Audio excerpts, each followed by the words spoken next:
Olá, queridos alunos. Vamos dar início ao nosso estudo, mais uma vez, capítulo 10 da apostila História da Igreja, dando continuidade ao nosso estudo aí. Abrimos a apostila capítulo 10, página 111, Protestantes no Brasil, passado, não no Brasil atual. Como foi a origem para eles chegarem aqui, o que eles passaram, como viveram, o que fizeram. E como chegou nos nossos dias, automaticamente a gente aprende isso, né? Vamos lá.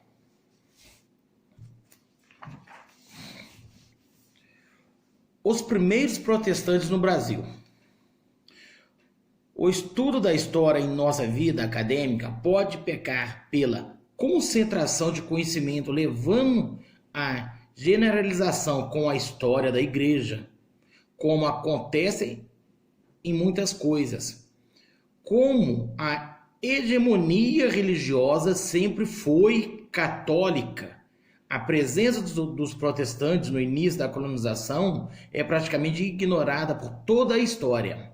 Ou seja, o primeiro rei que aqui instalou com os jesuítas, qual que era a religião que eles tinham? Católica. O Brasil nessa época tinha por religião católica, não era um país laico ainda, não tinha uma constituição, não tinha nada. Então era a cor do rei. Nós damos patriarca, então, ou seja, quem que era o papa? Aquele bispo que estivesse mais próximo do seu rei era o papa local. Então a hegemonia da época era católica, mas os protestantes vinham. Aí que começam as brigas, as lutas, as dificuldades. Os protestantes estiveram presentes desde o início da colonização, desde o início no Brasil. Porém, devido à Contra-Reforma e à perseguição dos jesuítas e da Inquisição, não pode ser disseminada no Brasil como ocorreu nos Estados Unidos. Lembrando, Estados Unidos é um país evangélico desde a sua colonização, desde o seu início. Como o Brasil foi descoberto em 1500, imagina quando os Estados Unidos foi descoberto, quem descobriu lá eram pessoas evangélicas que já introduziram a doutrina evangélica. E no Brasil foram ladrões praticamente que descobriu o país, sem religião, sem nada. E veio para cá depois um vassalo do rei que foi intitulado rei, e era católico. O que ele iria ensinar? Quem que ele iria apoiar? Os seus. Essa presença foi espessa até o início do século XIX, com a chegada da família real portuguesa, num primeiro momento, e depois com a abolição da escravidão. E a imaginação em massa dos europeus que trouxeram sua fé e estabeleceram o protestantismo no Brasil. Ou seja, a chegada da família real verdadeira no Brasil, ela foi boa, porque eles tinham origem evangélicas, protestantes. Não como nós conhecemos, mas presbiterianos, mas trouxeram o evangelho. De uma forma ou outra, eles abriram as portas, mas como a gente lembra, no século XIX ainda. Mas vamos continuar um pouco no passado ainda. A presença protestante era constante no Brasil, devido ao comércio e pirataria de franceses, ingleses e holandeses na costa brasileira. Esse comércio de piratas, aqui referido, não é o que a gente lembra hoje do camelô, dos vendedores de loja, contrabando, não. Eram de escravos, negros, que eram escravizados e carregados de outros países.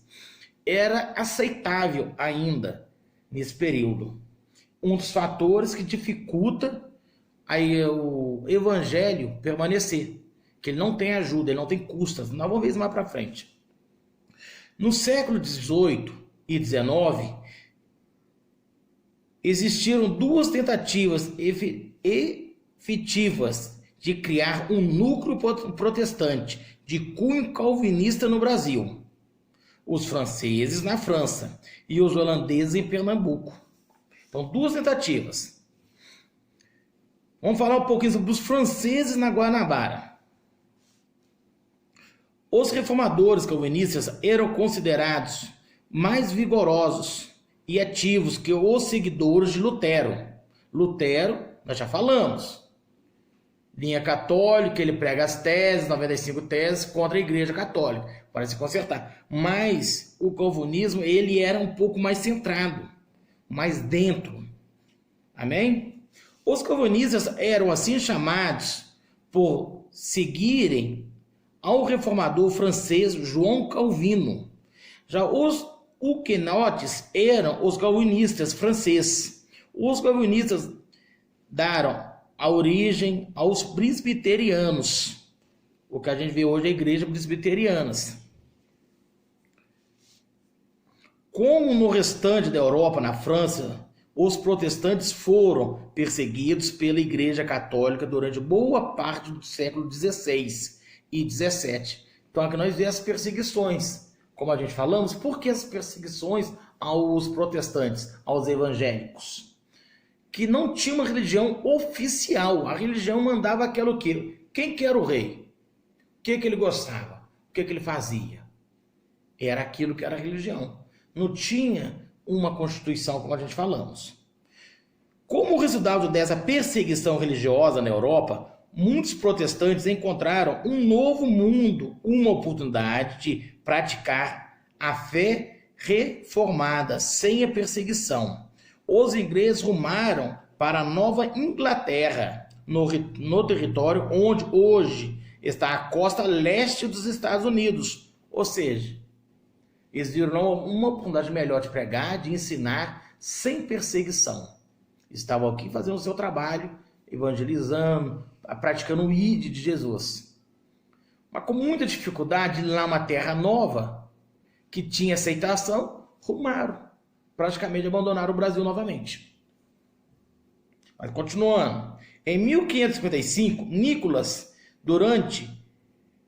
no início de um projeto para estabelecer uma colônia na região onde hoje se encontra a Baía de Guanabara, no Rio de Janeiro, ele teve uma carreira militar brilhante, onde combateu pela França em diversas batalhas e foi condecorado como vice-almirante da esquadra da Bretanha.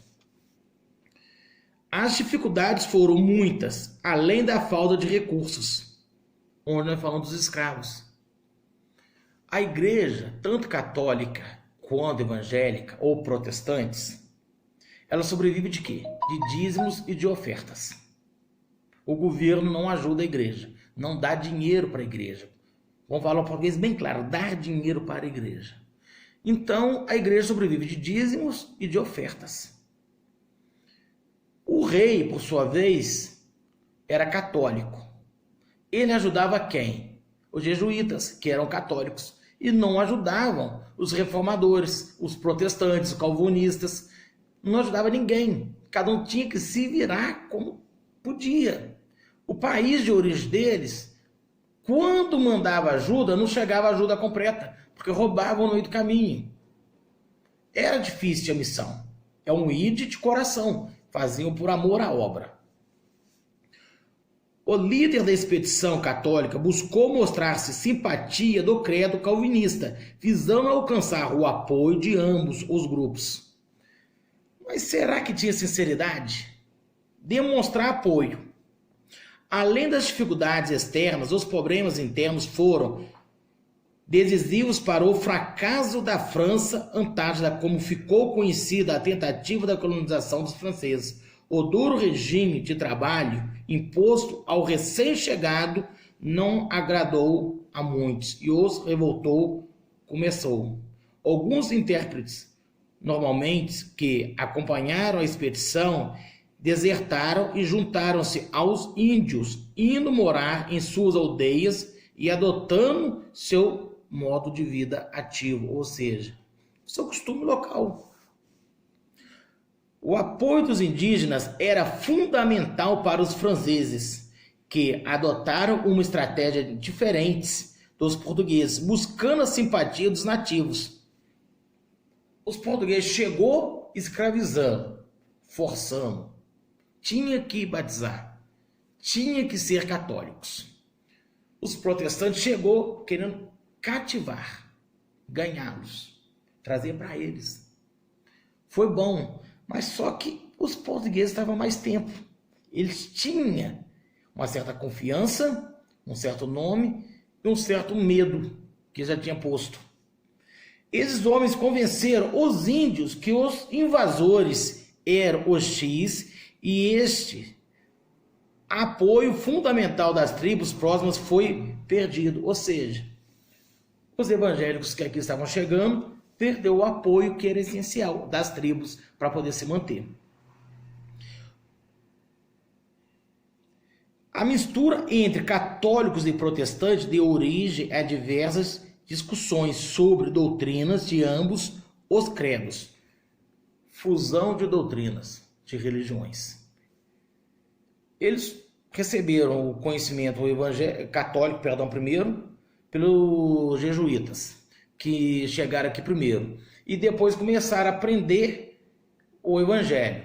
E eles questionavam, como qualquer um questiona, quem estava ensinando. Chega num ponto de ter divisões, separações, o que nós vemos hoje se repetindo.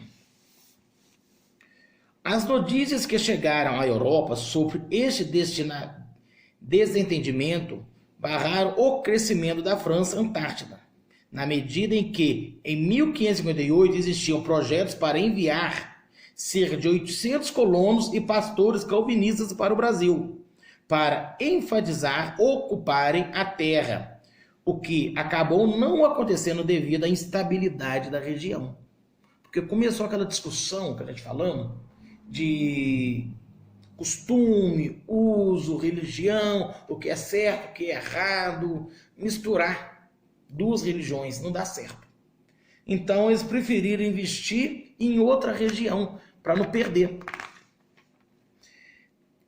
Dentro da história do protestantismo, a importância da França Antártida é bastante relativa. Ela marca a primeira experiência missionária protestante na história. O primeiro culto protestante fora da Europa foi realizado na França Antártida em 1557. Nem todos regiram a sua primeira culto fora do seu território. Vamos falar agora um pouquinho sobre os holandeses em Pernambuco. Os holandeses estabeleceram contatos com os indígenas e produtores de açúcar, que era o principal meio de ganhar dinheiro na época, a produção de açúcar, plantação da cana-de-açúcar. Conseguindo o apoio desses senhores de engenho, a quem importava o lucro das vendas, independente se fosse para portugueses ou holandeses. Os donos de engenho não queriam saber para quem estava vendendo. O negócio deles era vender. Eles fundaram igrejas nos moldes da igreja reformada calvinista, construíram igrejas e buscaram estruturas no clero no Brasil. O sucesso do seu estabelecimento no Brasil aconteceu com a chegada de Maurício de Nassau em 1637, enviado pela Companhia das Indígenas Ocidentais. Então, ou seja, bem mais tarde que acontece uma estabilidade. E mais tarde ainda que vai começar a dar certo.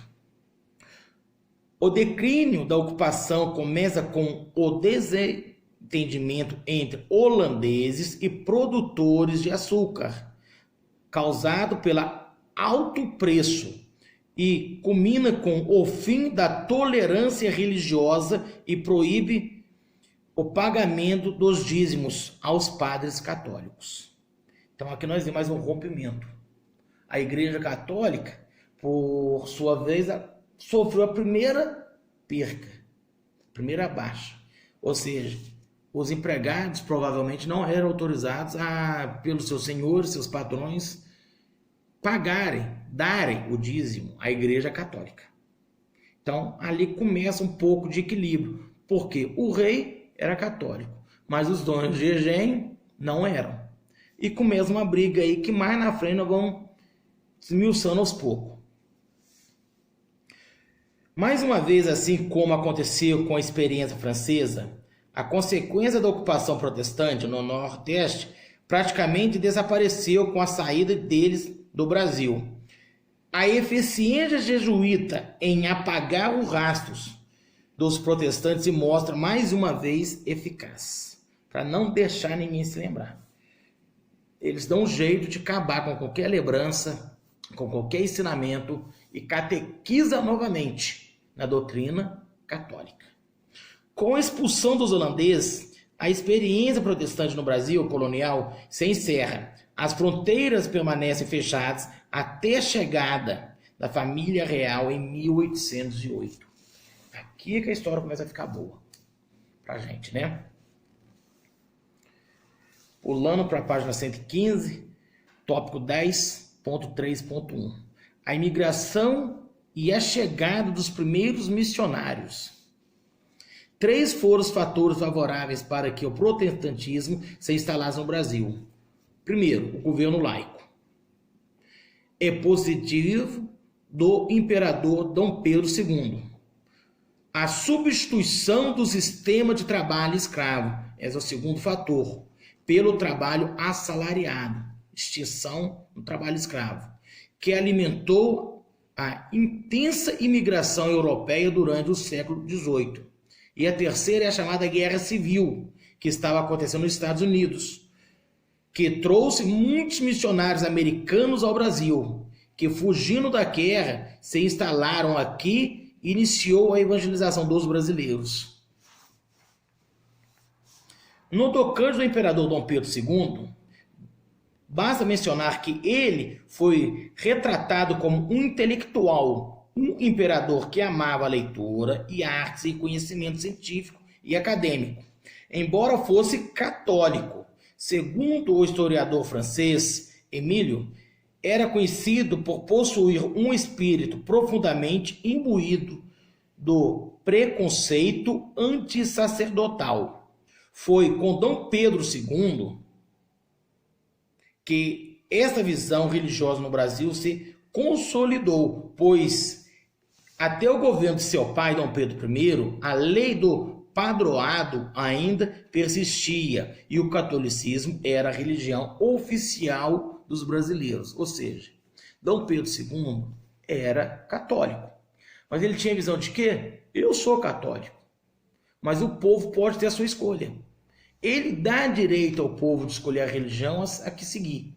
Ele era católico, erudito, estudava, gostava de tudo, mas ele respeitava a opinião dos próximos. E isso ajudou o protestantismo a crescer aqui no Brasil com a gente, para os nossos dias. Os imigrantes vieram de praticamente todo mundo. Em nosso caso, nos interessa em especial os europeus, que trouxeram com eles a prática protestante, especialmente os alemães, que se concentraram no sul do país, mas também, embora em menor escala, italianos e franceses, que se instalaram nas plantações de café de São Paulo. A primeira foi a formação dos colonos europeus, onde, num primeiro momento, não existia o contato com os brasileiros, como se fosse uma extensão de sua própria mãe terra, pátria mãe.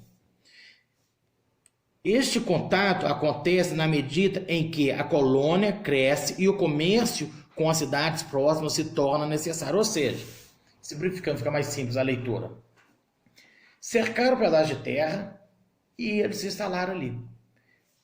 Criaram cultura deles, costumes deles, língua deles. Não queriam envolvimento com o resto do mundo, ou com o resto do Brasil, no caso. Com os brasileiros que aqui estavam, os nativos. Mas a colônia cresce. Foi crescendo. Com a curva ela cresceu, veio os problemas, as dificuldades. Eles tinham que comercializar com outros. Quando eles tinham que comercializar com outros, eles começaram a ter que ter contato. Foi bom para eles e bom para nós. Todos nós estamos ganhando no final da brincadeira, mas já estavam firmes aqui. O último fator que favoreceu a instalação do protestantismo no Brasil foi a vinda dos missionários americanos, que iniciam o processo de evangelização dos brasileiros. Este processo se deu através da instalação de missões americanas no Brasil. Uma delas é a nossa própria igreja quadrangular, que a sua fundadora nos Estados Unidos teve seus missionários que veio para o Brasil. Como outras igrejas, Não vou citar nomes aqui para não pecar com ninguém. Teve seus missionários vindos de fora, ou dos Estados Unidos, ou de outros países, instalando-se no Brasil com seus fundadores, com países de origem, seus costumes, suas doutrinas, e assim por diante. Cada denominação tem seus fundadores, tem sua história. Mas aqui nós vamos começar a visar um pouquinho mais a nossa igreja. O grande problema dessas missões era sua interpretação dos brasileiros. Todos os brasileiros eram considerados pagãos. E o evangelho levava em conta a cultura americana, desprezando os interesses locais. Essa pregação americanizada no Brasil mudou apenas quando os primeiros líderes brasileiros assumiram o papel de pregadores itinerantes na segunda geração dos evangelhos em solo brasileiro. Ou seja, não estava vindo mais pregadores de fora. Os pregadores que nós tínhamos eram os nossos. Esses, conhecendo a palavra, já estudando a palavra, com os pregadores americanos que para cá vieram, estudaram, conheceram, aprenderam, viajaram talvez, já tendo domínio da palavra, do conhecimento, o que eles fazem? Eles começam a ensinar, viajando o Brasil afora, com a cultura local, que facilitou a propagação do evangelho, mas é a primeira vez que acontece. Vamos ficar por aqui hoje com a nossa aula e daqui uns dias nós postamos o capítulo 11. Só lembrando, autoatividade obrigatória.